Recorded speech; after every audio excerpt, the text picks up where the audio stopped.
Voilà, salut à tous. Alors, petite présentation de la Whitebox pour Jetty, juste reçu de chez Daniel, le modèle pour les ECU V6 de chez Gaspard. Donc voilà, hein, le modèle installé, enfin c'est un Merlin 160 qui est mis sur mon Rafale. Donc on voit ici le module de gestion, le câble, donc avec d'un côté un RJ45 et de l'autre un RJ12. Le schéma de câblage se trouve sur le site de Daniel. Le module avec la petite loupiote qui montre que le CU est bien détecté et le câble, hop, qui vient jusqu'au récepteur branché sur la sortie EXT pour l'envoi télémétrie. Alors voilà ce qui se passe sur la radio. Donc quand on est configuré, voilà ce qui apparaît.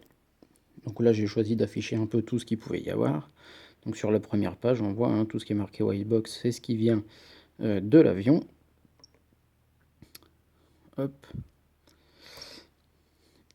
Et pour pouvoir accéder au pilotage de l'ECU, on rentre dans la Jettybox, on affiche MX, on descend, voilà, là je suis dans l'affichage comme si on avait un DTU classique dans les mains.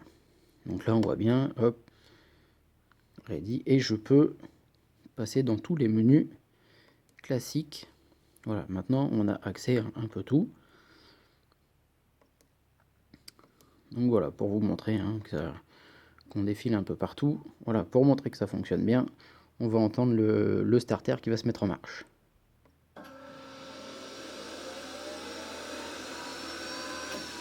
Voilà, on l'arrête.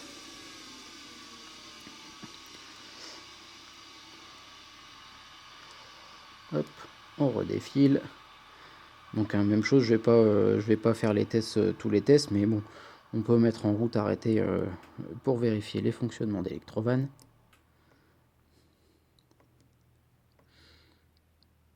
Voilà, on a accès à tout le monde. Donc, je vais faire un semblant de démarrage. Je vais laisser mon manche à fond pour que ce soit juste qu'il fasse un cycle de refroidissement pour vous montrer. Voilà, donc on voit bien ici, on a les tours qui montent.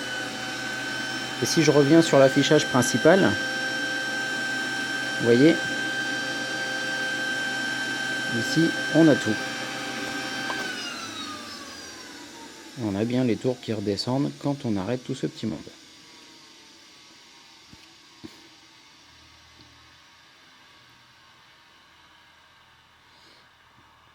Pour configurer la Whitebox, donc je vais retourner ici, on va rentrer là-dedans, on appuie sur la flèche du haut, flèche du bas en même temps, hop, Whitebox qui s'affiche, on descend une fois et là on accède. Donc là on peut régler le type de CU, donc là en l'occurrence ici un Xikoi, un V6,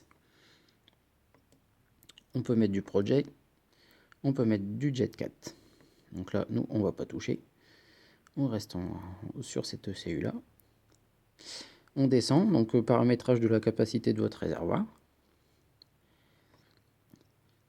Et ici, le pump factor, en gros, c'est un paramètre de calcul. Hein, c'est juste un facteur qui permettra le calcul en fonction de la puissance de votre pompe. Donc c'est ajusté après les premiers vols. Vous voyez, on peut le modifier, on peut l'augmenter, diminuer. Même chose hop, sur la capacité du réservoir. Vous voyez, on augmente, on diminue par pas de 50. Et ensuite, le choix des unités, du métrique, impérial. Voilà. Donc voilà comment ça marche. Il est un peu trop tard pour faire une mise en route du moteur. Les voisins vont pas apprécier. Donc prochaine vidéo avec la mise en route du moteur. Salut!